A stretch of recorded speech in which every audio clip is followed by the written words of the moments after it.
Changes in water levels. Water levels at Lakefront Promenade can fluctuate due to factors like climate change, urban development, and human activities. Climate change affects weather patterns, which then can lead to variations in rainfall and temperature, impacting the lake's water levels. Urbanization alters natural drainage systems, causing increased runoff and changes in water flow. Human actions such as building dams and extracting water also influence water levels over time.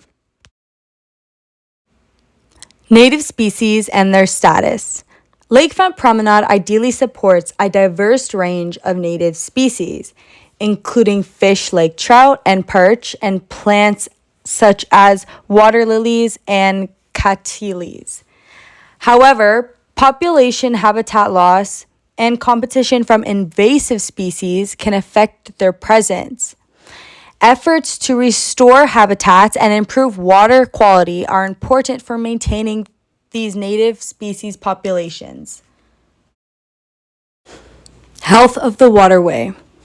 Accessing the health of the lakefront promenade involves monitoring various factors like the water quality and biodiversity.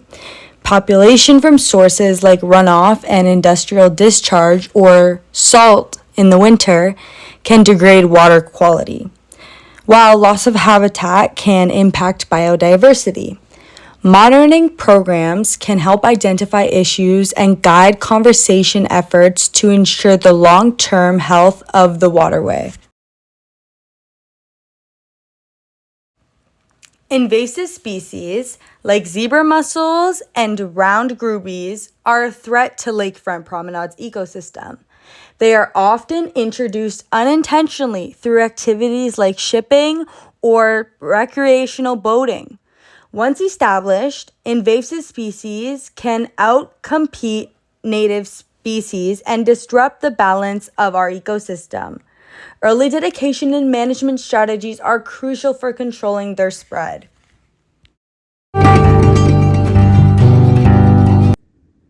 Okay, Vovo, what are your memories with the Lakefront Promenade? Memories, I live very close to Promenade, like 20 years.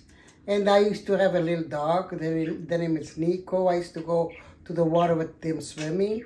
And then I used to go with friends down there to make barbecue. Then I have my grandchildren. I used to go fishing. We used to go to in the water. They used to have this big frog. Now they put everything new, a lot of things new, so beautiful, lots of tables, chairs, everything for us to sit down, everything. And then I used to get my own children. And that's what has changed. Okay, that changed a lot of things in the 20 years. They used to have the Four Sisters up there. They shut down. They used to have lots of sidewalks, but now they make the post office. They make factories or whatever it is. Few buildings, new buildings. I don't know what it is, but it's so nice. A lot of changes on the promenade.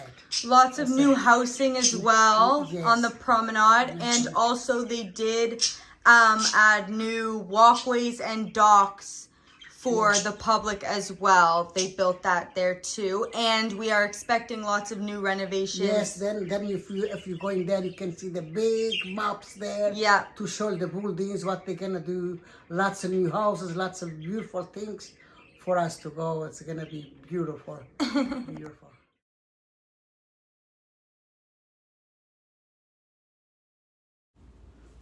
Did you know that Lake Ontario, which is the body of water that surrounds Lake Promenade, passes 60 to 95% of their water test, meaning that the water is safe to swim in, but could be better. I'm excited to see the new changes that develop within the promenade over the next couple years and the new community that also comes with the new development. I hope that also we can make our water quality a little better as well, as I know that there is room for improvement there.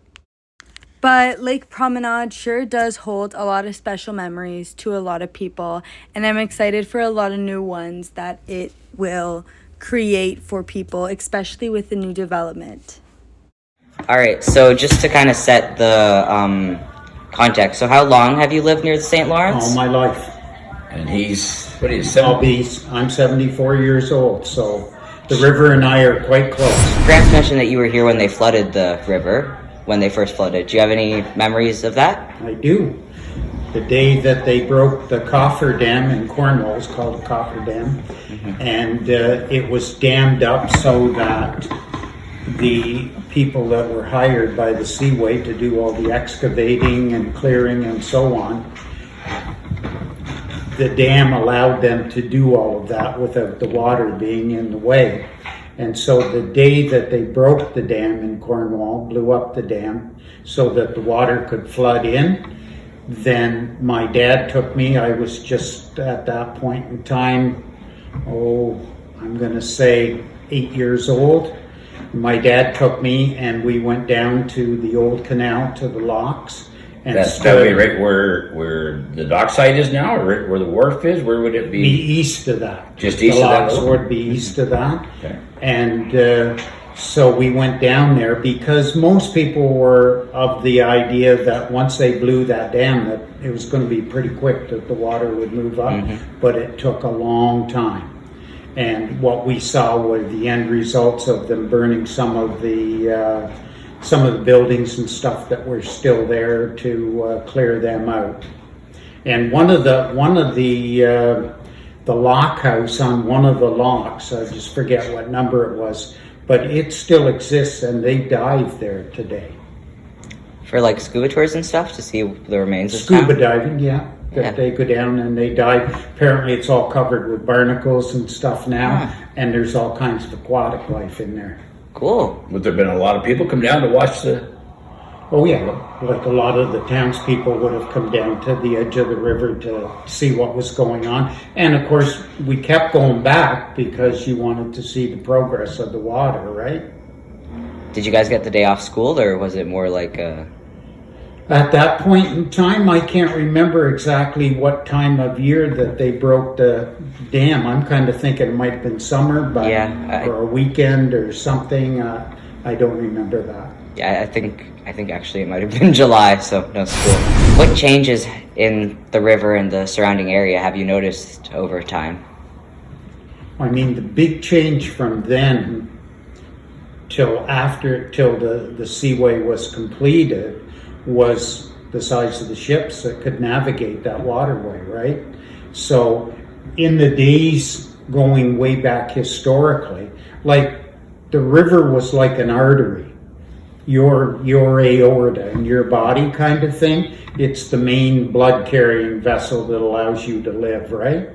And for the early settlers and the people that grew up and lived along the river over hundreds of years, it was a main lifeline. First of all, it was transportation. It was food, because there was fish in that river, right, that they could eat. It was an opportunity for commerce where they could cut down.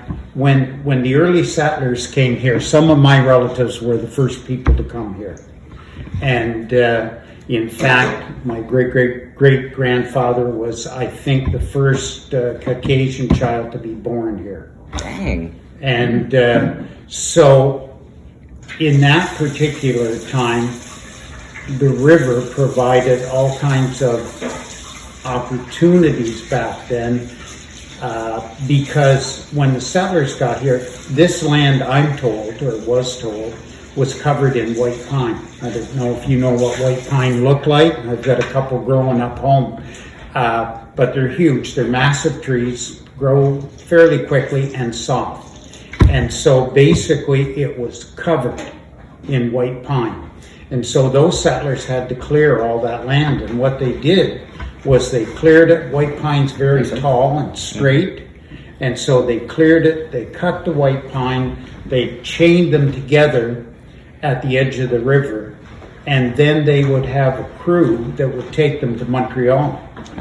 But it wasn't as simple as what it looks like out there. No. Because there were rapids between Morrisburg, Cardinal, Morrisburg, right down the river were rapids. And so the difficulty, Ollie, was that you had to get these great big, they called them booms, big, massive booms of logs going down the river. And then when you got to the rapids, they would break the booms up into sections, and then they would go down in sections. And they had indigenous people who were really good at that kind of navigation, and also some white people, settlers that were here. And so they would hire them to take these logs to Montreal. The logs were then sold to European shipbuilding companies for mass. For the boats, right? Because they were tall and straight. So that was one of the primary sources of money for the early settlers here, was clearing the land, getting houses established, selling the logs that they cut, and continuing to build to their farms.